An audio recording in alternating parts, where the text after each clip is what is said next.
On the next episode of The Thriller Zone, we welcome special guest Adam Hamdy and his book, The Other Side of Night. If you like thrillers that will bend your imagination, you'll love this new thriller from international sensation Adam Hamdy. The Thriller Zone begins now. Hello and welcome to The Thriller Zone. I'm your host, David Temple. That's right, it's me, once again, right in your ear to share with you some of the best thriller writers in the world. And today, it is no different. This gentleman was on my show number 5, just over a year ago, mid-July. And we had a blast. He is one of the kindest, most down-to-earth guys you'll ever meet, and a mad talent.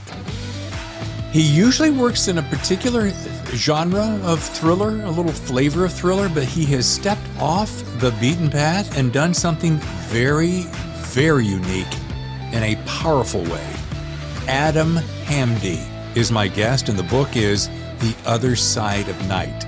All right, I'm babbling. Let's get to it. It has been so long since we spoke. How in the world are you? I'm very well, David, and it's lovely to be back with you. I enjoyed our conversation, previous conversation, and I'm really looking forward to this one. You know, I was working out at the gym this morning about 5 o'clock. I went to hit the weights and I said, you know what I'm going to do? I'm going to replay Adam's show from July 16th of last year. We were deep in the pandemic. We were all chasing our tails, trying to figure out how to live a creative life in that somber solitude. And I ran across the show and I learned a couple of things. First of all, I was a babbling idiot, and I need to spend more time listening to great authors like yourself. That's not true at all. That's absolutely not true at all. I really enjoyed our conversation. I had a lot of fun, and I think you're an amazing host. Well, you're very kind. I do want to take this second to say thank you to Eric Bishop, who introduced me to you. We have become avid fans of one another. He's turned me on to all your work. Of course, we talked about your books then. We're going to be talking about The Other Side of Night, which is a brilliant book. That's all I'm going to say right now. So thank you to him. And if you would mind, can we just go back a year and a couple of months and revisit something you said that has hung in my mind like a well-tailored suit? Very happy. Let's have a look. I think if you talk to people who've written a number of books, they'll all tell you the same thing. You know, you're always learning. So you'll learn throughout. It's one of those, and that's what makes it so wonderful, because there's always something new. You know, you're always learning. But you don't find your voice for a while. Right. And actually, once you find your voice, the next trick is to lose your voice.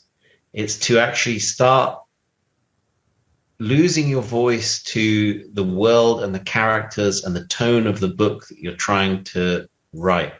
Wow, right? That guy is talking a lot of sense. I don't know who he is, but he's talking a lot of sense. I love that man. He has changed my life. And as you can see, he just gets more handsome with age. I'm not sure about that. He looked so fresh. That was kind of, midway in the pandemic. You know, we've had the hard times now. So, but yeah, that's some wisdom there. Well, you know what I'd love to do, because it was so profound and it's hung with me, Adam, for so long, because as writers, and I'm not in the league of you, but I'm trying to get there, is that we try to find that voice, which I think I'm just now 10 years in finding. And we're like, oh yeah, got the voice.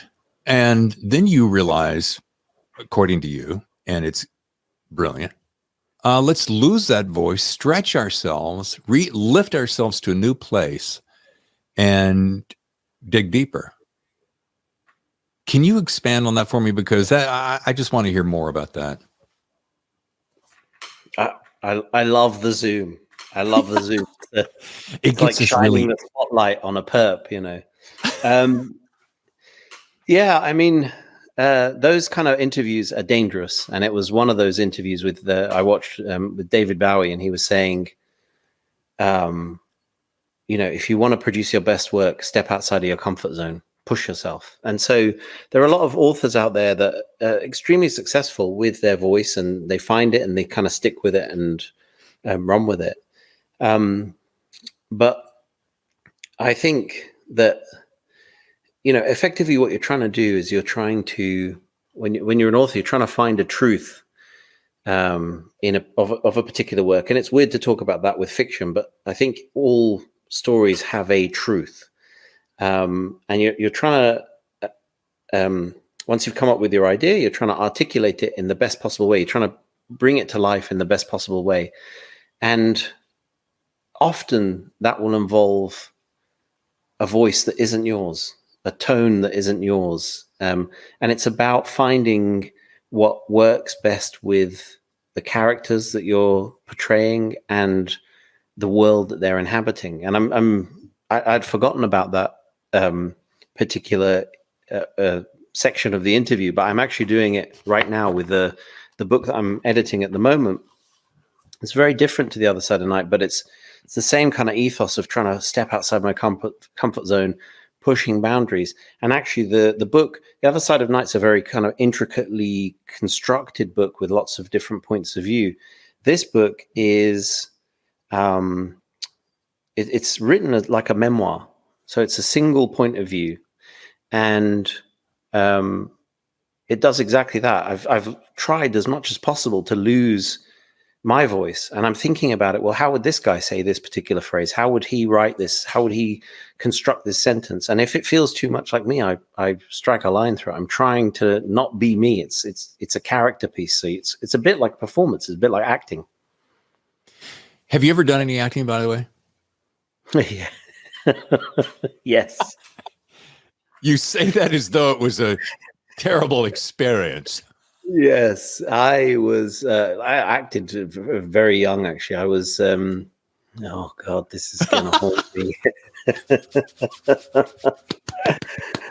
I was Igor in the Dracula Spectacular when I was in high school, which is he's like a kind of Quasimodo henchman figure to Dracula, the comic relief. And so that was musical theater. And so I had to sing and act. And, I hadn't suffered enough. So I then went and joined Questors in West London in Ealing, and joined their adult theatre company when I was 13 or 14. I was quite young. And I got to act in a Chekhov piece and, did some, I've acted. That's enough. You make that sound so exciting. Yeah, I haven't. I notice I did not say I have acted well. Right. Oh my God. Well, the reason I asked that because it was a perfect insert was the fact that, to your point about writing for characters, isn't it interesting? And especially in this book, if you were writing the story as you were, and then all of a sudden you divert it into, let's say, for instance, a courtroom appearance, and you had one of the attorneys speaking, and all of a sudden it started sounding exactly like you, the reader would sense that false sense of reality, wouldn't they? They wouldn't maybe even know what they were doing or hearing or receiving, but they go, "Oh, that sounds kind of like it's like the same guy's talking," right? Yeah. I mean, I think that's really important with whatever you're writing is to make your dialogue sound convincing, make your characters sound different, so that not everyone's speaking in the same manner and using the same kind of speech, mannerisms of speech. And but I think with The Other Side of Night, for example, I tried not only to kind of make sure everyone sounded authentic, I also tried to present the story in a way that would enhance the reader experience. So in The Other Side of Night, it has court transcripts in there. So I've presented it as you would read a historical transcript of a court case. And for that, actually, went to my friend Tony Kent, who is an author and a barrister, writes some brilliant sort of legal political thrillers, and he's a practicing criminal barrister. And I just said, how would you say this in a courtroom? What would be the procedure here? And he was so helpful, giving me some of the formal phrases and that makes sure that it doesn't sound like you, because I would never speak in the manner in which these polite barristers talk. And is it much like what we see on television? And do they still wear and if this is a stupid question, just the same little wig hats? What are those? The wigs, yeah. They still wear the horsehair. Yeah, they still wear the horsehair wigs. Not in all courts, but certainly in the higher courts, horsehair wigs and the gowns and everything. And they have a very so I'll actually, because I found this absolutely fascinating. So when they're getting a bit sort of they're asking sort of antsy questions, I'm just going to see if I can find it. While you're looking, I'm going to tell you, I think I'm going to bring those back as a fashion statement. I'm going to start wearing them. Oh, wow. Can you imagine that? Can you imagine me walking down San Diego Beach? Hey, what's happening? With my board shorts.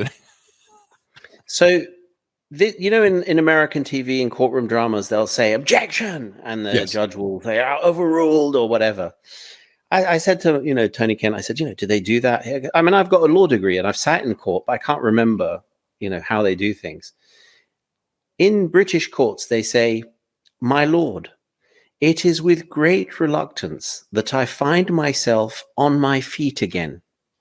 In other words, I'm very reluctant to have had to stand up to criticize my esteemed colleague, but I am standing. Okay? Yeah. And the judge will say something like, "I tend to agree. Please answer the question." Okay? So it's just so... It's all about status. It's all about maintaining the fiction that these are very, very special people representing you in court or against you in court. And you have to be very polite about their... So the idea of standing up and saying, objection, this guy's an asshole or whatever it is, never going to happen. It really is theater, isn't it? Yes. I've never thought about it that way before. Yeah, very much. It's real. You're trying to maintain the deception. And they have this weird thing where you have in a British court, you have rows. And if you're a QC, which is a Queen's Counsel, now a King's Counsel, obviously, you will be able to occupy the first row in the court. And if you're a junior barrister, and junior barristers can be people in their 50s or 60s, you can only go to a second row. So if a junior barrister is appearing against a QC, they have to step back one row and be more distant from the judge. And I've looked into this, and there are cases where it's up to the QC whether they allow the junior barrister to be in the front row. And so they have to ask for permission from their opponent and say, "Would you mind if I come up a row?" And often the QCs will say no. They will say no. It's like, what's the big deal? They just want to stand equal to you. They're presenting the case. They just happen not to be a QC and have that formal, badge. No, they'll say no. So it's a very, very bizarre legal system.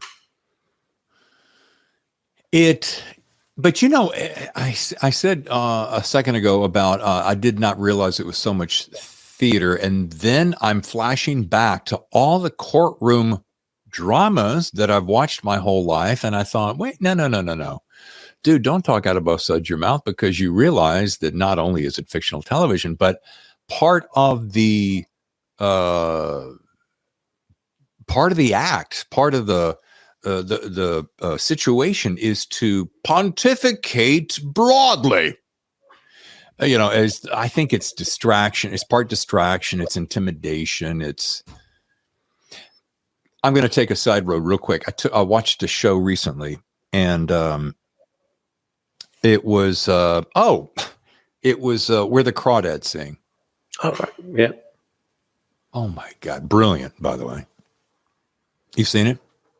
Not yet, no. Oh, all right. There's a courtroom scene, and I said to my wife, I said, Tammy, look at that. That's the personification of courtroom drama. This guy doesn't really have a leg to stand on, and he's bark, bark, bark, bark, bark, bark, bark, bark, bark, bark. And I'm like, he's not really saying anything.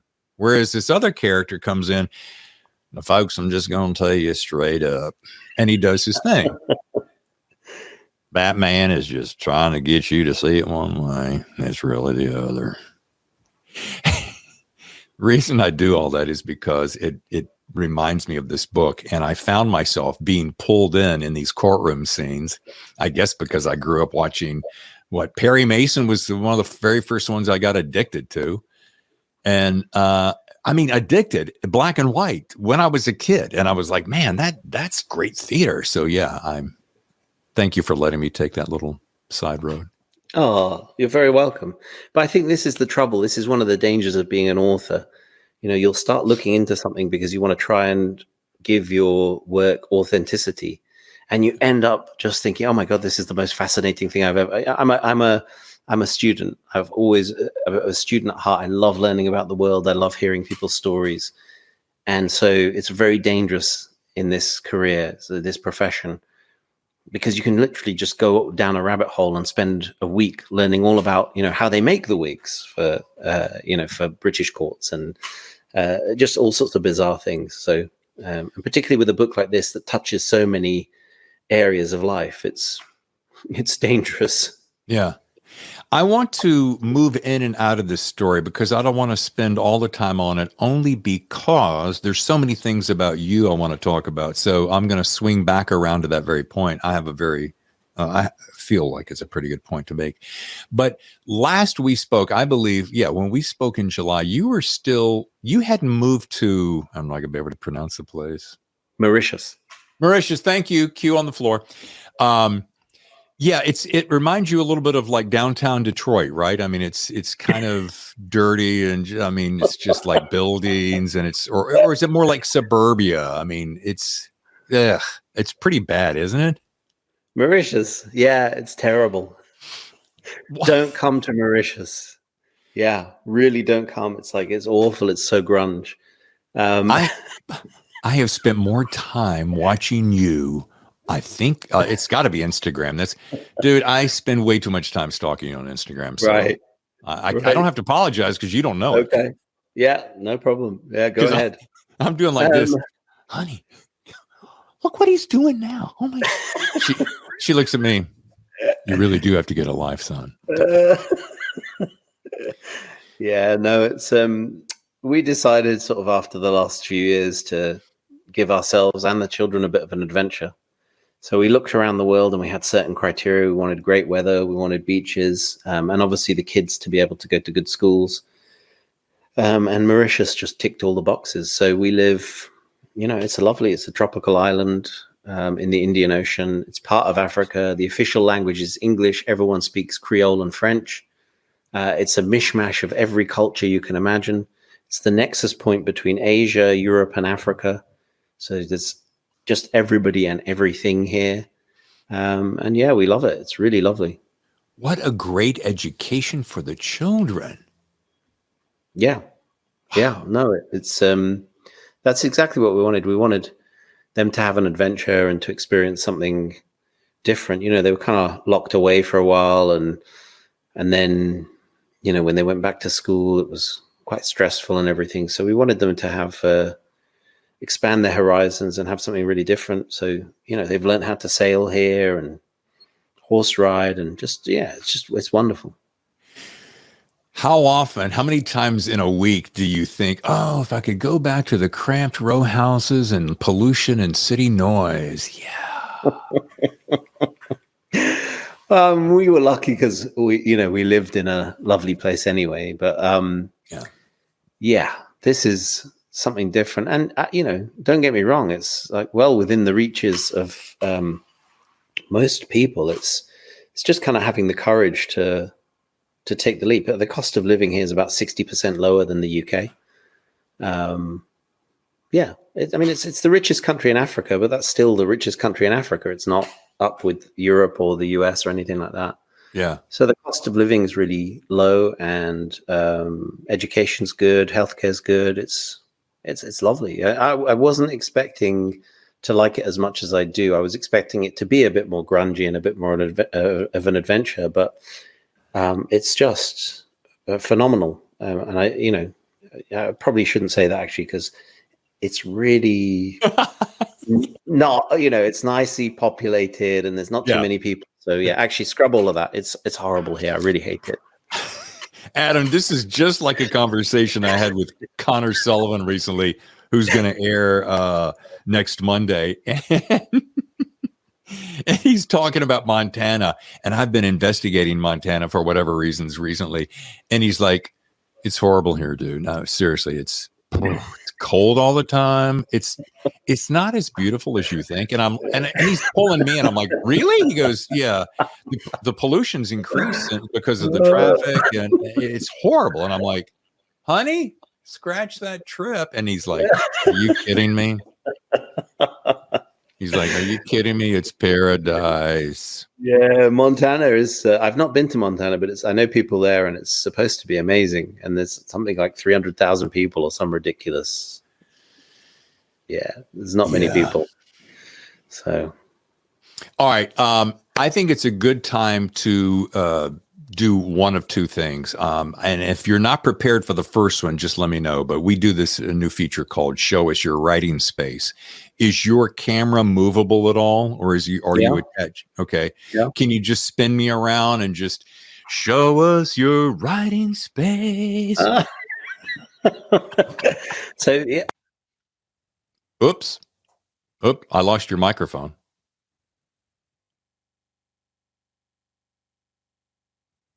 Oh no. Nope. I bet it did a little disconnect. That's what I get for branching out. You can still hear me, right? Testing 1, 2, 3. This is cool. I can cut all this shit out. Don't worry about it. Plus, I'm the one that effed it up first, so.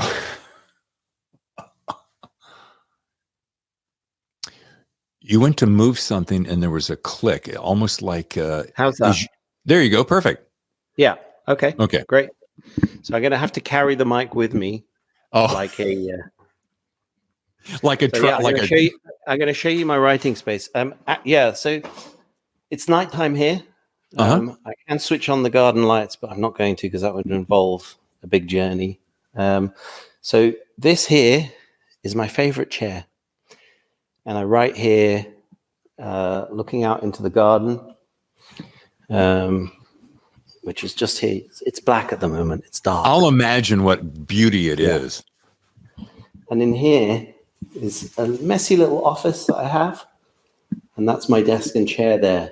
And that's where I do my formal sort of writing. But actually, at the moment, I'm spending about half the day at the beach. Half the week at the beach. And I try and write at the beach because I actually get loads done. What do you suppose that is?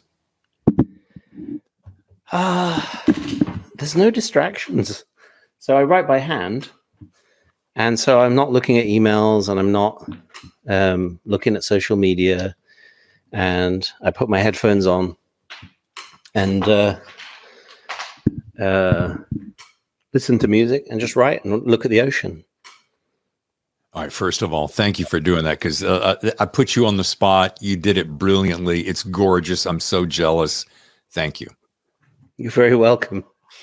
Secondly, I did not quite see the full T-shirt, so I now have to see. Is that pink sequins there? Pink sequins, rose. It's my favorite T-shirt, and it's a bit like in Seinfeld when Golden Boy is dying. He has his favorite T-shirt. This T-shirt is running to the end of its life. So it has a pink T-shirt, pink sequins, and then a skeleton hand holding the roses for you. But it is dying. This is my favorite T-shirt, and I'm wearing it to extinction. Good. What is it about us guys? We find something that we love to wear. My wife laughs at me all the time. She goes, I dropped several $100s, got you some new clothes. You're still wearing that same ratty t-shirt. I'm like, honey, it just feels so good. It's broken in. This has gone from being a show about, writing and being sort of serious and authorly and everything to, I've figured that out, that it's not cool to be going around in raggedy clothes. So when I find something I like, I buy 4 or 5 of them. So, I now have a closet with, 5 of the same t-shirt, of every t-shirt. And it looks a little bit, I don't know, OCD or a little bit strange, but that's the only way to avoid it, because we find things we like and we stick with them. I gotta admit, first time ever admitted in public, I do the same thing. I don't buy 4 or 5 because I'm not swinging the big bat like you are, but I do buy 2 of things. When I find something, I'm like I found a Lululemon shirt recently. It was just the perfect weight, the perfect shape. Everything was perfect. And I'm like, oh, geez, I got to have 2 of those. Oh, why, honey? She says, because you don't want to wear it out too fast. You want to wear one, then wear this one. Anyway. Wow. I'm glad to have found a kindred spirit. That's okay. One more last confession. There is at least 2 pairs of shorts and at least 3 t-shirts that I have worn. I shitteth you not. 20 years, easily 20 years. Oh, wow. 20 years. Wow. Yeah. 20. Wow. I'm now trying to think of my oldest piece of clothing, and I cannot reach back to that. Yeah. Yeah. I'd go pull them out, but it really would be a diversion. And your publicist and your work day ahead of you would be kicking me right in the But there's kind of getting into museum territory. Now I'm going to tell you something. Now I have a friend, a very good friend who I've known for years, and we live on we've stayed in touch even though we've lived on other sides of the world and everything. He will only wear clothes from pre-1950. And I don't mean in style. He will only wear clothes that were manufactured before 1950. So he spends his time searching. They have these things called not barn finds, they're like store finds or whatever, where they'll be doing a construction project and they'll rip open behind a wall and they'll find a whole stockroom full of old clothes. And this goes down to the underwear. He will only wear things pre-1950.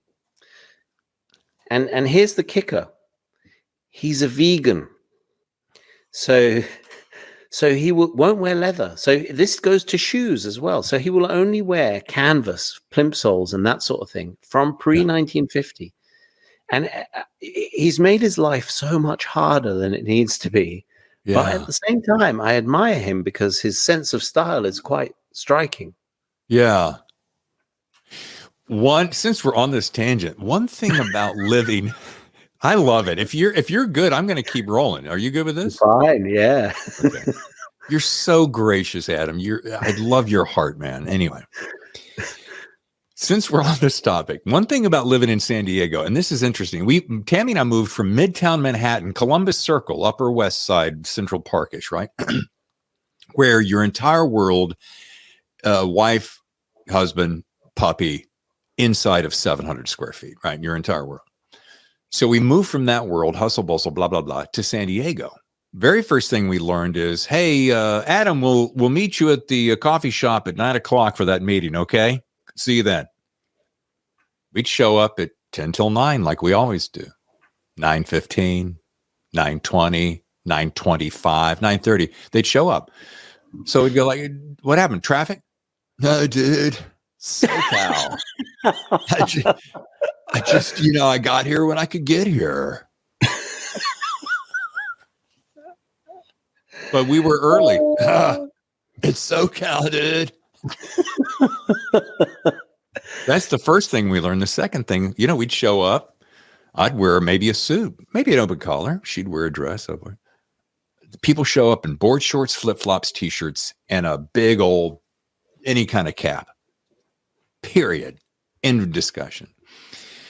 And what are we doing now 4 years later? The same thing.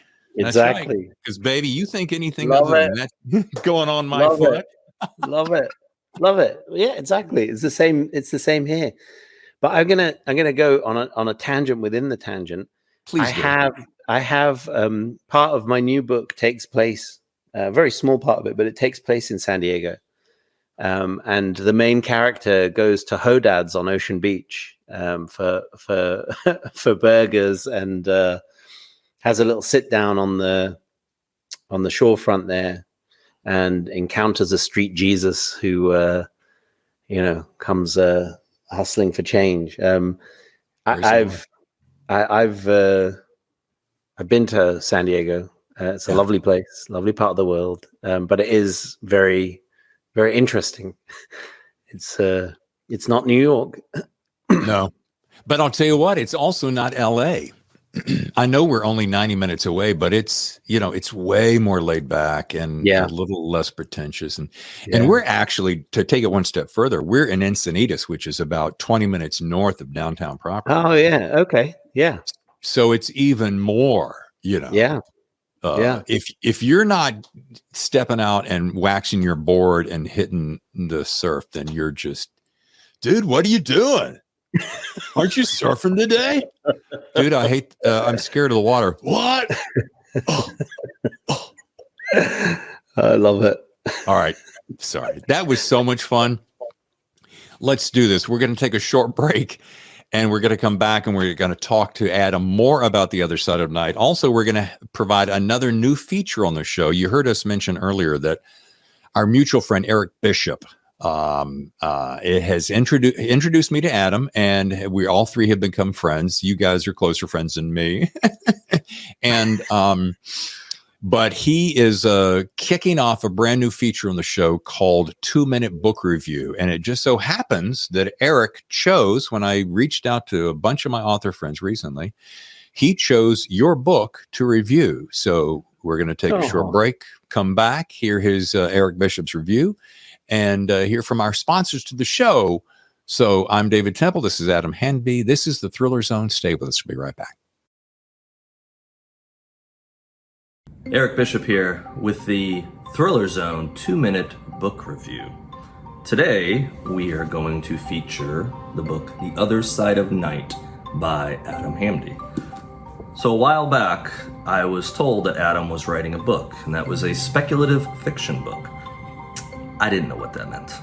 But Adam's a friend of mine, agreed to give me an early copy of the book, and I dove in and read the book. I now know what a speculative fiction book is, and all I can say is what Adam wrote is spectacular. It is a book about love, loss, the human condition, and I know it's a cliche to say you've got to read the book to really appreciate the book or to not be spoiled by what happens in the book, but it's really a true story in this instance. Adam wrote a book that you need to read. It'll touch your heart, it'll excite you. It's something that really, it must be read to fully appreciate. And I must say, since I can attest to this fact, once you read it, you're gonna want to read it again because there are things you're gonna miss. And when you go back through the second time, you're gonna connect some dots. So this book, The Other Side of Night, comes out on September 27th in the United States. Get a copy, get 2 copies and give one away. Really, you need to read this book. It's my favorite book this year, and maybe for a few years running, this will be my favorite book. It's that good of a book. Again, my name's Eric Bishop. My debut author, The Body Man, came out in November of 2021. If you're so interested, it is available on Amazon and all major retailers online. So stay tuned for the next Thriller Zone 2-Minute Book Review. My name is Adam Hamdy. I'm the author of The Other Side of Night. I'm hanging out with my good dude, David Temple, on the Thriller Zone. The best thrillers, the Thriller Zone. And now back to the show. And welcome back to the Thriller Zone. I'm your host, David Temple. We're with Adam Hamdy. And how about the review from our good friend, Eric Bishop? Oh, Eric's a wonderful guy. and very generous. It's lovely. He's been a fan of the book. In fact, I think he was one of the first people to read it, and he absolutely loved it. And yeah, he's a lovely guy. He is. And his book, The Body Man, just as a little extra plug. Yeah. Wow. How about that for a debut? Yeah, no, I've been a fan of The Body Man and a sort of champion of that for a long time. And so, yeah, he's a very promising young writer. No, he is. He's very good. And I've read the follow-up, actually. He's done a great job. It kind of takes The Body Man up to the next level, Breach of Trust. Oh, you have a copy and I don't. Tammy, take him off the Christmas card list. I was one of his beta readers or a theta reader. I don't know. He's taken it up a notch. So I'm excited about that one as well. Well, I look forward to the day down the road when I can throw you one of my books and you'll look at it and you'll go. I look forward to it too. Yeah, David, don't give up that podcast. No, I hope if it's anything as entertaining as these shows, you're going to have a bright future too. Oh, God bless you. Speaking of entertainment and speaking of a great book, all right, I'm going to do this for you. I'm gonna boil my review down into about 5 words, and I do that for a couple of different reasons. I tend to not. I get a lot of invites, Adam, as you might expect, to do reviews of books. And I have chosen specifically not to do that because if I am talking to you about your book and then I review it, it just feels, I can't think of a good word. Could you help me? It's awkward. Yeah, good word. We're going to go with that. Yeah. Awkward. So anyway, but here's what I say about this one. Surprising departure, which we've kind of touched on. It's not like some of your other books, but that is not a bad thing. It's a great thing. Number 2, mixed bag of elements. And then simply, if I put it in one word, it's brilliant. Oh. Now I'm going to take a tiny detour. Now I will say in the spirit of transparency, because I kind of shoot things straight. I try not to fluff up too much and blow your skirt up, but because I was expecting some of your other work, and I don't think I knew that it was going to be this much of a departure. It was at the beginning a wee challenge to follow because of expectations until I got into the rhythm. And once I clicked into the rhythm, which happens very organically and very easily, once I clicked in, I'm like, okay, now I know what's going on. And then about halfway, there came a pre-surprise, which that in and of itself almost could have been enough. But then it wasn't until the real surprise, bunny quotes, that I caught myself with my jaw open going,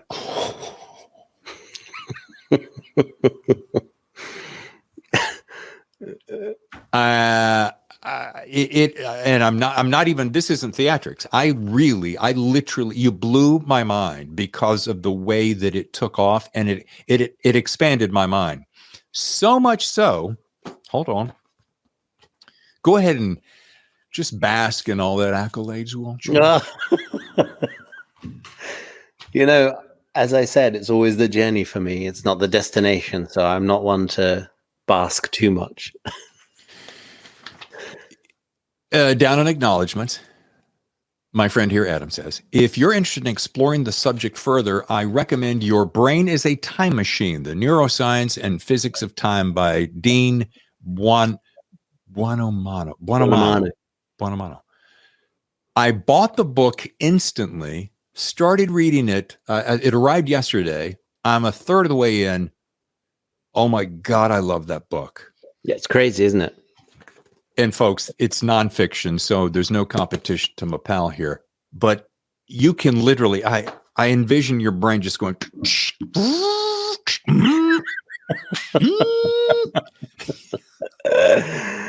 Yeah. And if you were to read that book, it gives you greater insight. I'm going to stop babbling and just say, dude, may I call you or Sir Dude? Yeah, you can call me Dude. Yeah, you're from San Diego. That's cool. Everyone says Dude there. Dude, I got to tell you something. This thing is so damn gnarly. It's mind blowing. Okay. Yeah. No, well, thank you. That's very lovely to hear. Yeah, no, I mean it's a slower burn than my usual stuff, and it does take a little while to get into it. But it is supposed to be an experience. I designed it to be like a book ride. You're supposed to experience it, and you're supposed to feel everything that the characters are feeling and more. And it is supposed to be a reflection. And I think people will get out of the book whatever it is that they're looking for. If you're not into being provoked into thinking about big questions, if that's not where you are in your life at the moment, then you'll just read it as a mystery and that'll be that. But I think if you're receptive and open to it, I've had emails from people all over the world saying, not dude, but your book has changed me. It's made me rethink my perception of things. It's like it's touched people in ways that I'd hoped for, but I couldn't have dreamed for. I mean, it was just, it's been amazing to get some of the messages I've had. So, I hope it carries on touching people. But, Dean's book is amazing as well. There's stuff in it that just, literally real stuff that blows your mind. It's kind of like, on computers, there's a delay on computers because we don't register time. So when you're typing, there's an inbuilt delay of microseconds, because if it didn't occur, you would see the letters before you type them or before you perceived typing them. So there are people who run experiments with computers where they cut that delay, and it looks as though the computer is predicting what you're typing, because there's a few microseconds, there's like 200 microseconds or something, I can't remember the exact number, delay of your brain perceiving things, seeing things. And some people can perceive things faster than other people. And if they don't have that delay built into computers, you will see the things before you've typed them. And it freaks people out. Like, you'll type it, but you'll perceive it before you've typed it. You'll think you haven't typed it, but you have typed it, and it's seen before you've typed it. It's crazy. It's crazy. It's a really good book. So I hope to have captured some of that craziness in my novel and given people something that just has them reviewing their understanding of the world. Well, one of the very first moments that one of these special occurrences take place, I stopped and I went, all right, did he just write that? Did I read that right? And I would back up a little bit, and I'm like, oh yeah, that's what you read. You're you got a more than 8th grade education. You got that. And not that there's anything wrong with 8th grade educations, but I was, first of all, I'm massively interested in all of this. My wife we were having another conversation this weekend, and she said, and I made this comment. It was after reading your book. She goes, why did you like it so much? I said, well, it's as though Adam had a special key, and he went to a room that I wasn't sure I had, and he unlocked it and he opened the door. That's the best way I could describe it. Yeah. I may have known the room was there, but I had never opened the door. And when you opened the door, it made me go, oh, there's a whole other room in here that I haven't really fully examined. So I instantly bought that book, started reading instantly. And now what I find was when I'm not editing a show or reading a book for the next show, I'm reading stuff like that because I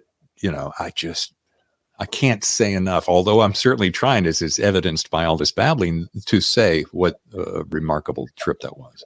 Oh, thank you. That's really nice to hear. And it's exactly what I was hoping for. I wanted people to, I wanted it to kind of touch people emotionally. And I think there's a lot of human elements in it. But I wanted to try and get people to examine the world in which we live and question how we think about things. So no, I'm very pleased it's had that effect. Can I get on the couch, the therapy couch for a second? Because all right, go for it. Let's take a tangent. Let's get this detour from Hodads and vintage clothing. Let's get onto the therapy couch. Doctor, could you help me? So last night I had a dream. Literally, I had a dream. Yeah. And I think probably because I spent a little bit too much time thinking about these things, I dreamt that I was about 20, almost 20 years older than I am. I had gone into this room and I looked in the mirror and I saw myself as an 80-year-old. And I had this moment of like, where's all the time gone? How did that go so quickly? I mean, you hear that all the time. Yeah. And I suddenly was filled with fear that I hadn't done all the things I wanted to do yet. So when I woke up, I thought again of this book and I said, anything that wastes a minute of my time, I'm going to ditch. Wow. So that's really interesting because I don't envy you that challenge, because how can you never have a wasted minute? You're always going to have a wasted minute. You're always going to have time that's wasted. But I guess the thing is, are you enjoying the things? I guess that's probably more the question, is like, are they things that you want to do, or are they things that you're obliged to do? Are they things that you're engaged with and feel are contributing to your life? Or are they things that you're not enjoying and they're just there? Therein lies the equation. And that's what I want to get down to, because we were having this conversation over the weekend about social media and how much time we spend, doing this thing. Yep. And I made this comment, and I'm the worst offender of it. And I said, you know what? I'm tired of this. I'm tired of all the time. I'm getting up at 5 o'clock every morning. Sometimes I catch myself, I might be 20, 25 minutes in and I'm still doing this. Yeah. And I'm like, whoa, this is my creative time. And apologies for belaboring this point, but I think it's kind of essential, because what my point is to you is, I know there will be wasted moments. My point is, I want to be strategic and specific in that time, which I don't allow myself to wander. Yeah. Having now lost my mother recently, so both parents are now gone. Oh.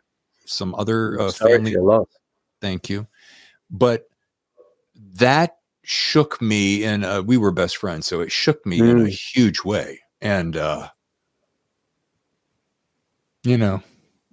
waste time, man. Yeah.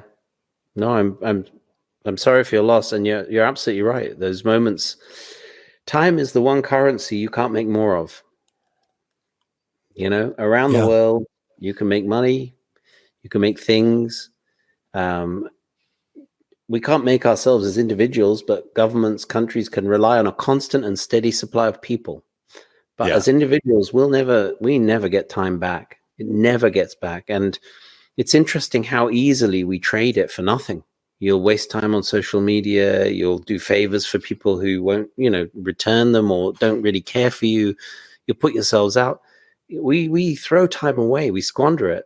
And as you approach the end of your life, you realize how little of it you actually have. And so I think you're absolutely right. And I think you're really right to pinpoint kind of social media, because it's so easy. You can find 20 minutes, half an hour, an hour going by. And what have you done? You've actually you're like a voyeur browsing into other people's lives. And actually, you're not even seeing their real life. You're seeing the projection of their life that they want you to see. Or worse still, you're seeing the anger and frustration that people want to stoke in society for their own agenda, whatever that may be. And you're getting caught up in that. So it's kind of like, but the strange thing is, if you're not part of it, you feel like you're missing out. You feel like, there's a whole thing going on that I'm not part of. And actually, we're all missing out on the world around us. And something that's happened to me, like I said, going to the beach, I don't take my computer with me.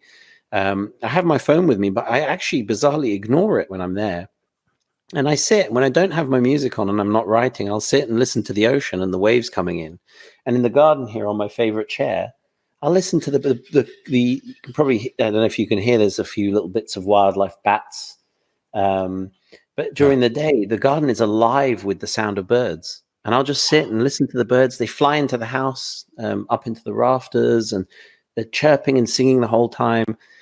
And actually just taking a little bit of a moment to enjoy those things rather than, scrolling on social media. I've found it as much more nourishing for the soul if one thinks about things in those terms. Yeah.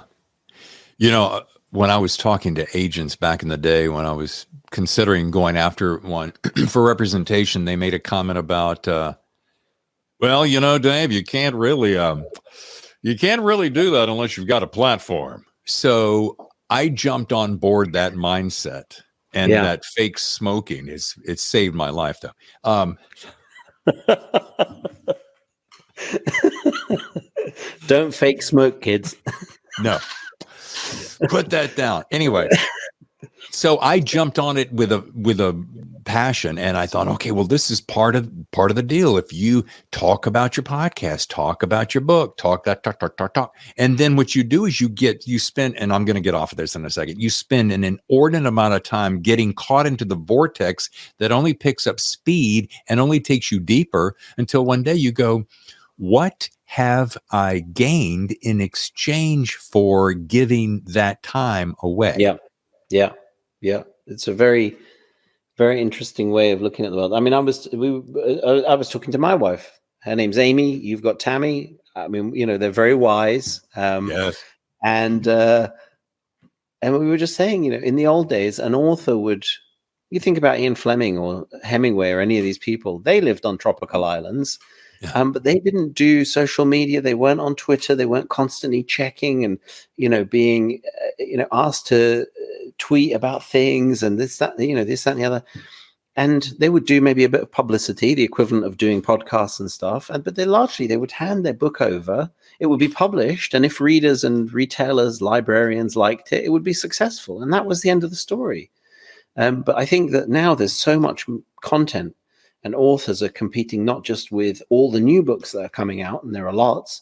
You're also competing with a library of, say, 5 million published books that you can access at any time from anywhere in the world. And so you have to work harder to get a degree of success. You have to work harder on promotion and make more noise and get people's attention and say, hey, look here, and this is a book that's worth reading. I don't know how we fix it in a way that restores people's humanity, because that's being lost a little bit. Who you are as a person, you're being pulled in so many different ways. And the machine, the industry, doesn't really care what it does to you. It's kind of agnostic. It doesn't really care what happens to you as a person, whether you can cope with it. There's no one watching out for you and saying, well, actually, this is too much pressure. This is too much time that we're taking away from this person. It will take as much as you're prepared to give. So, God, there's so much to unbox there. And I don't mean that in a casual way, but it is true. And I think, it's when you stop and think about what the machine is built on, algorithms to pull you in more, and science is showing right now the dopamine hit that you receive when you see the check or the like or the fill in the blank. And I'm not saying anything new here, folks, by the way, so I'm not all that smart. But we're getting addicted to that fixation. And when you take the fixation away, and going back to my other question, are you willing to sacrifice this very few years on earth to do this? And I'm not taking away from using social media to help the word, because I mean, look, another distraction, podcasts now. Podcasts are up around 5 million now. So between your 5 million books, I'm going to use that number randomly, and 5 million podcasts and 5 million new streaming shows, it's no wonder we're all friggin' ADD and get me more, it's just insane. Yeah. And also what it's leading to as well is a fragmentation of society, because there are I don't even know that you can call them subcultures. There are whole huge cultures that grow up, and they might have, following of 100, 200 million people around the world. You'll never have heard of them. We're allowed to live now in silos, and we can kind of pick our own adventure. You can choose your own adventure through the world. And that's great in a way, but it's sad in that we're losing some of the common links that connect us. And it's also made life much more difficult as a creative or a publisher of any kind of content, because how do you cut across And it seems now, in order to cut across, I mean, there are very few readers of books, just in general, because, readers are have declined in number, and there's so much competing content and forms of entertainment. So probably movies are the best comparison. And if you want to cut through the noise and cut across everything, you have to spend hundreds of millions, if not billions now, advertising and producing the most amazing grand tentpoles. And that's a real challenge. There's only ever going to be a handful of those a year.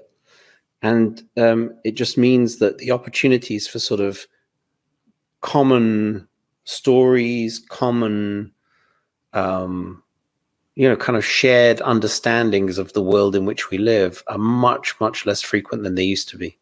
Yeah. And have you noticed that with this proliferation of the thinking, oh, content is king, give us more content. Have you noticed that the content, albeit some of it is fantastic, there's a lot of watered down because they're putting it out so quickly and the stories just don't hold. And I know that's another tangent, but yeah. Well, I mean, something that I've noticed a lot of, and particularly in publishing, is that if there's something that's a success, then the following year and the year afterwards, you will see facsimiles of whatever that success was. So there's one book in particular that's really standing out in my mind. I'm not going to name it, which was a huge success a couple of years ago. And now coming out are the approximations of that book. And it's sort of like, well, okay, I understand that there's money to be made there, because if that book had, say, 1 million readers, and you can get 10% of that million to come to your, facsimile book, that's 100,000 readers. That's a good business. But you're again, I'm going to say this, it's actually prompted by what you've said. Time is precious and it's finite. There are only so many books you're going to read in your life. There are only so many movies, TV shows, on podcasts, whatever, that you're going to read in your life. And part of the job of publishers, studios, and television networks used to be to curate content for us. Yeah. So we didn't have to make those decisions. It was to say, okay, we believe in this. We think it's a piece of real quality, and we're kind of acting as a filter for you, so you don't have to waste your time. That doesn't exist so much anymore. So people are spending more time consuming, and it's frustrating when you get kind of a quarter or halfway through the book and say, oh, this is just like the book I read, a month ago. I know the book you're talking about. Does it start with a G by any chance? There's a lot of books that start with G's. I'm just saying. Yeah, maybe. Yeah, perhaps. The reason I say that, and I'm just going to call it, I'm not going to call it anything because you didn't. Because I read so many books for the show, I am starting to see exactly what you said. I'm like, oh, well, which is why I'm constantly making notes, so that I'm like, okay, this book is that book, not that book that was this book. Yeah. Because there is a lot of that. And look, I don't, and I'll get off this tangent too quickly, I don't badmouth the people who are just trying to make a living. I mean, if that is, if Levi 501s are successful and I can make a knockoff, that's not a great example, but then I'm going to do it because it's, because it makes money and it's cool and everybody wants it. Yeah. However, when you get into intellectual property where it's, storytelling and mental stimulation, it's hard not to go, oh, I just read that story. Matter of fact, that the book cover even looks the same. The blurb kind of feels the same. And hey, whose fault is that really when you think about it? Because if I'm an up and coming author and I go, but Adam had this magnificent book that was about the other side of night, and it looked this way and it felt that way, and the blurb kind of described that way, and he sold 27 million copies in the first. Oh, I wish.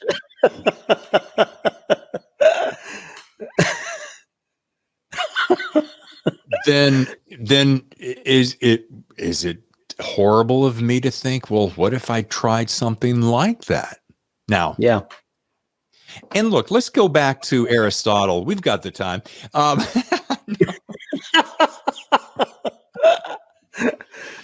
mean, nothing's original, right? Nothing. We're all just borrowing bits and pieces of the people who came before us, and that's just part of the deal. Yeah. But I want to end on this cohesive thought. Okay. Before we get into my last two closing points, who knows how long that'll take? It's about time, and we just, as you may know, we've just celebrated our 1 year anniversary, and actually, I'm coming up on within just days. I'm coming on my 100th episode. Wow! Congratulations. Yeah, you were number 5, dude. Wow! Congratulations. That's amazing. You've done a lot then in a short space of time. Yeah, kind of how I'm wired. The upside is I have had the time of my life. Adam, I mean this with as much sincerity as I can possibly say. There's very few things that make me happier than this right here. Oh, that's lovely. That's the upside. The downside, and this is a very poignant point, I hope, when you're reading 2 and 3 books a week and trying to get them all in and make your notes and prepare for interviews like this, you realize, it's not brain surgery here, you realize you're putting in a lot of time for the work. And you started off a question right out of the gate. Hey, David, how's your writing? Which, that's so kind of you to say. And I go, well, I had to put it on the back burner because I'm reading too many books. And therein lies part of my equation is back to our time thing. I'm going to back off of this a little bit because as much as I love this, it takes so much time away from other things that I really love. So again, not to make it about me, I want to make it about the realization that we have so little time in the big expanse of time, you know? Yeah. We do, and I think it's important to be conscious of that. We're never conscious of that. No one ever says to you at school, "Well, kids, you know, you're going to have whatever it is." In America, I think life expectancy is like 76, the average life expectancy. In the UK, it's higher. Japan, 84, 85, something like that. But you're going to have a finite amount of time, and people are going to try and take as much as they can get from you for free. Friends, family members, employers, you know, some people you want to give them as much time as you can. Other people are going to try and take. And we never think about it as a very, very, very short supplied commodity until you have a moment of realization or you come towards the end of your life or something happens to you, medical emergency or something that makes you think about your mortality. But I think it's very important that we perceive time as this finite and very valuable commodity, this gift. And once you do that, it helps you prioritize. What do I want to achieve? And in fact, I was asking somebody today, what do you want to achieve with the years that you've got left? You know, and so for you, when we first spoke, your writing was really important to you, and it sort of stuck with me, and that's why I asked the question. And I completely understand if you want to dial it back and get back to it. Well, it's funny that when you and I spoke in July of last year, that was, my wife said, if you could do anything for a year, what would it be? I'm like, right. That's all I want to do. And then I resurrected my radio career and brought it around to podcasting. So I figure I could kill 2 birds with 1 stone, but I'm working on a nonfiction book right now. Oh, right. Yeah. And I think, and it has to, I won't drill into it because this is about you, but it has to do with time and the time that has passed and the short time that we have in front of us and having, again, losing parents and so forth. It makes you, and I just had to say goodbye to my pup from 13 years, 2 weeks ago, which. Oh, that's very difficult. Yeah, no, that's really hard. Fried my brain. Yeah, I'm sorry to hear that. Thank you. But it really just goes. And then, of course, what did we watch over the weekend? Interstellar.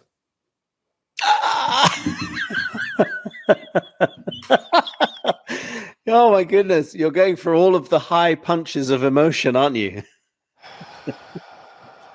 Wow. Yeah. Wow. So you've got mortality and time on your brain. Yeah. I do. And yeah. In all sincerity, thank you for spending all this time. God, I love this. This is such a gift you've given me. So, all right, I'm going to close with my standing question. Then we're going to hit rapid fire questions, and then we're going to be out. Because what time is it your time? It is 10:15. Oh, okay. Time for bed, right? No, I'm going to finish editing a book. Okay. I have to get this out by tomorrow, so I haven't got much left. So I'm gonna work. Yeah. So, David, I'm a hustler. Shut the hell up. Stop going down your tangents. All right. No, I like the tangents. All right. Classic question, standing question. Aspiring writers, even longtime authors. Number one, what's your best piece of writing advice? My best piece of writing advice, I have two actually. One is live an interesting life. Talk to people. Don't be afraid. Go up to them. Ask them about their lives. Go and experience things. It doesn't have to be dangerous things. Go and book yourself on a pottery class or a poetry course or, something. Step outside of your normal world because you know your world, but you don't know the world that you don't know. So go and experience the world you don't know and find out something because, it may not be that you're writing a book set in the world of poetry, but you may learn something from the people that were there. When I actually went on a poetry course as part of the prep for The Other Side of Night. And on the poetry course was an 82-year-old spy, female spy. And she had some of the most incredible stories from the Cold War. And I would never have met her in normal life. And she was there doing poetry. And we talked and talked and talked about Cold War. She was in Czechoslovakia, as it then was, and working for the German government as an ambassador, and just fascinating. But so yeah, go and step outside your life. And the other thing I would say is, and I know you're supposed to say, do whatever feels right. In my experience, having been a pantser and a plotter, plotting saves a lot of pain. Plan your work. And if you don't plan it in detail, at least sketch it out. If you look at, and I'm not saying the stuff that I write is masterpieces, but if you look at all the old masters and all the great painters, they always sketch. And they often spend years sketching things and doing preparatory works. And, Edward Hopper always did preparatory watercolors and sketches and things. Think about it in those terms. You'll save yourself a lot of grief and aggravation if you do some planning up front. So well said. So well said. All right. That means random fire questions. On today's show, Adam Hamdy, our return contestant. No.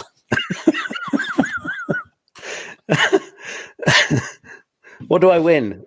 Yeah. $200 million. All right. All right. You are stuck on an exotic island with palm trees and wait a minute. That's where you live. Yeah. All right. I have to change that. Okay. Okay. You get to travel to, say, our Great Smoky Mountains, which is where I grew up, or the vast ranges of Montana, where Connor Sullivan's living. And you're going to disappear for 2 weeks. Just take off. Boom. You and the kids, whatever. Wife and kids. Amy and the kids. You have all the tools you need. Here's the thing. What are the 3 items you're going to be sure to take with you as well? And what will you spend most of your time doing? So we're going into the mountains. I'm going to take the climbing gear bag. So I'm going to take the climbing gear bag with all the ropes and the cams and hexes and harnesses and everything. And we're going to do some climbing. Okay. Keep answering because I want to take off on a tangent on that. Are those the 3 things? Cams, ropes, and bag? I will take also just take my pad and pen because I don't ever go anywhere without them, and I'll do some writing or plotting or some sketching. Yeah. So those are the 3 things. What is the name of the movie where the guy free climbed? The famous Free Solo.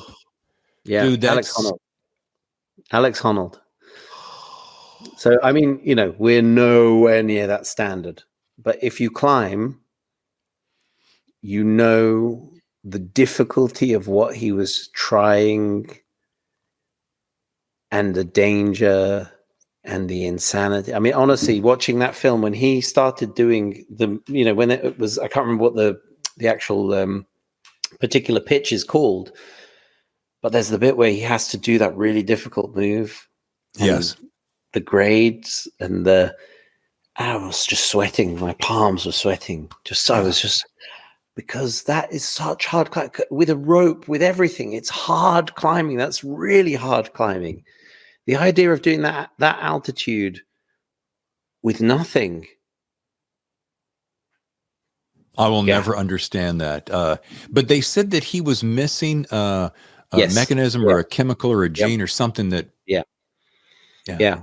So I think he feels fear, but he feels it only when he's amped up. We would feel it at 4. He has to be amped up to 9 or 10, and then he feels it. Yeah. Wow. All right. Number 2, if you could go back in time and sit down with 10-year-old Adam, handsome fellow that he was. Yeah.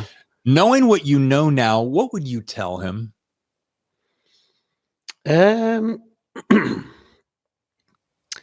What would I tell him? Knowing what I know now, I'd say come to Mauritius sooner.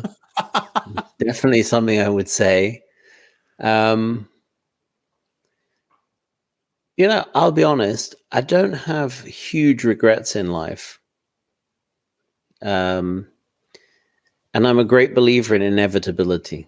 I think life gets difficult when you try and resist what you're naturally pointed towards, or you don't listen and you kind of ignore the things that you should be paying attention to. So I don't have any big regrets, and there's nothing really that I would rather be doing than what I'm doing now. So whatever route I got here however I got here, I'm quite happy with. I'd say move to Mauritius sooner and buy 4 of these t-shirts. This is probably a grave regret, because when this goes, it doesn't exist anywhere. I've looked for it, so I'm gonna have to move on. Third and final, you and I are hosting a podcast here in San Diego. You're my guest. We're staying at the finest place in town at our own podcast convention, we'll say. Cool. You and I are also key speakers. But here's what the thing is. I've asked that you invite 2 people you'd like to interview on our show along with me to chat about anything in the world that you want. They can be living or past. Who would they be, and why did you choose them? Wow. So I'm going to go with a gentleman called Rudy Verber, who wrote a book called I Escaped from Auschwitz. And it's an incredible book. It reads like a thriller, but it tells the story of his journey into Auschwitz and his escape from it. And it's one of the most illuminating, insightful books I've ever read. And I'd love to talk to him about, his experiences, what he then went on to do in life, because he became this brilliant neurochemist. Because I don't want to put any spoilers in, there was something that he used to escape that had specific chemical properties, and that fascinated him in chemistry. And he was fascinated by the brain, because he couldn't understand how people could perpetrate such horror. And he put those 2 things together and became a neurochemist. So I'd love to talk to him about that. And then the other person I'd have on, and it's somebody you should consider for your show if you haven't already had him on, is Anthony Horowitz, the author of the Alex Rider, James Bond, Hawthorne and Horowitz series, just because he's so entertaining. He's he's absolutely fascinating speaker, and funny, energetic, very, very entertaining. I'd strongly recommend him as a guest. Wow. Do you have a degree of separation that you could help tee that up, or do you want me to just go hunt him down? Oh, I mean, I know him. Yeah, I can email him. Okay. Yeah. Let's tee that up, because that would be fascinating. And what would take it a step better? We can make it happen. 3-way podcast, the 3 of us. Oh, I like the sound of that. Hey, look, it's right there off of my script, for crying out loud.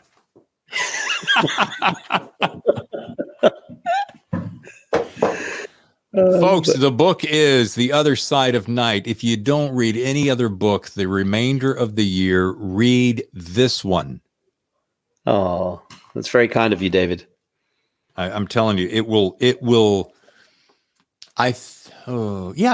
change the way you see life. It will, in some form or fashion. It will do something to trigger something in your brain that'll make you reevaluate an element of your life.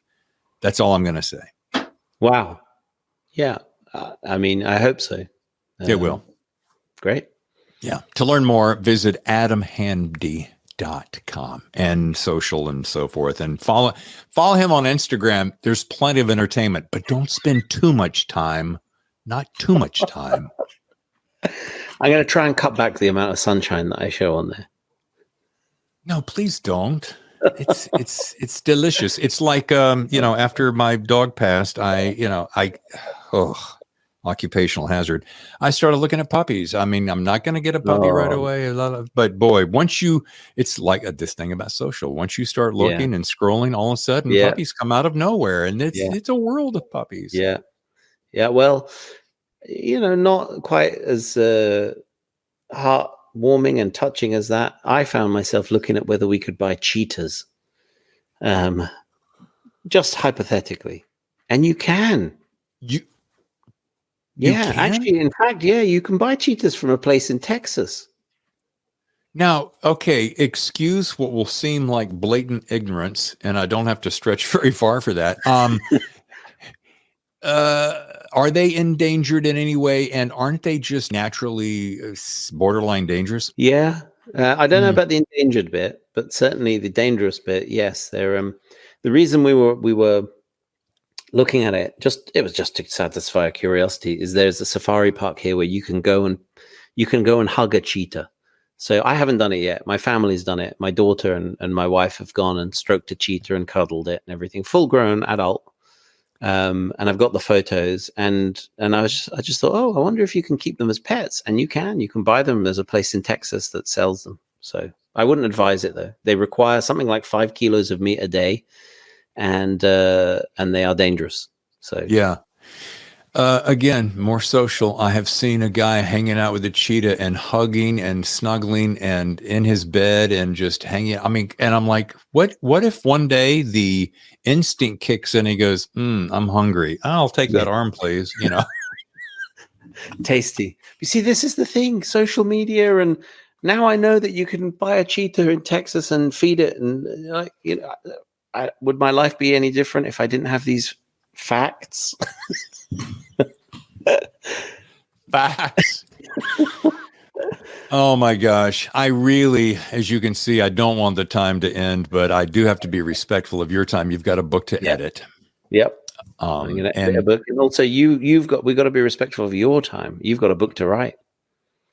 I do. And thank you so much for your constant encouragement. And I may just send you sneak preview when we get there. I'd love to read it. I'd love to read it.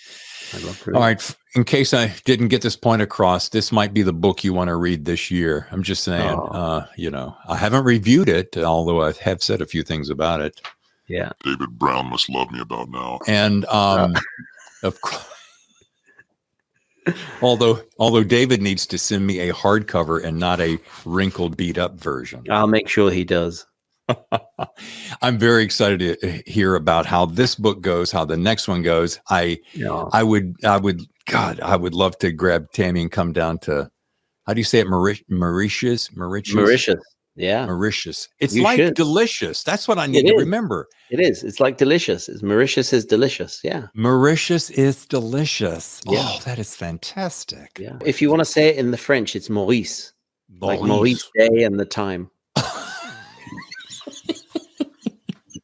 Adam, you are delightful. Your energy, your heart is just something to behold, and I'm so grateful. No, thank you very much, David, and thank you for having me on the show. I'm so pleased for you that you've had so much success, and it's gone from strength to strength. So I look forward to the next time. When's that book coming out? I'll let you know as soon as I know. Okay, perfect. Did I tell you you were going to love that podcast? Did you? Did you enjoy it as much as I hope you did, as I think you were going to? Adam Hamdy, the book is Other Side of Night. Talking about insights, right? Check. Nice guy, right? Check. Helpful, down to earth, gracious, check, check, check. A book that you want to read? Oh, big fat hairy check. Check it out is what I'm trying to say. Thanks, Adam. That was a real treat. Now, how about next week? Yep, as we get ready to wrap up the month. Already September. Whew, the summer flew by. This gentleman also has kind of taken a little veer off the standard path. J. Todd Scott has a book called The Flock. And let me tell you something. Look at the size of that beast. It is completely different than his other work. And that is something you will probably really enjoy. I want you to check it out, The Flock. That's coming up on the 29th, last Thursday of the month. Until then, I want to say thank you to all my sponsors, authorbytes.com, warwicks.com, for providing us with great services and support. Also, thank you to you. Thank you to you. I so appreciate you being there. I thank you for writing the very kind letters that you send in to our email. Have I shared that with you lately? thethhrillerzone@gmail.com. Would you like to get on my newsletter? Finally, I'm getting around to this. Can you believe I've been at this a year and I still haven't, okay. But you get to it when you get to it, right? Drop me an email, please. I won't bombard you with a whole bunch of BS.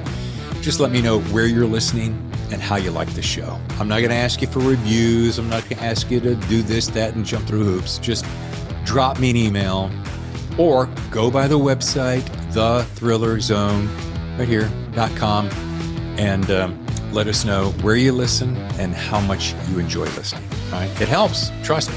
All right. I have got some reading to do, so I'm going to skedaddle out of here. I'll see you next time for another exciting edition of The Thriller Zone. The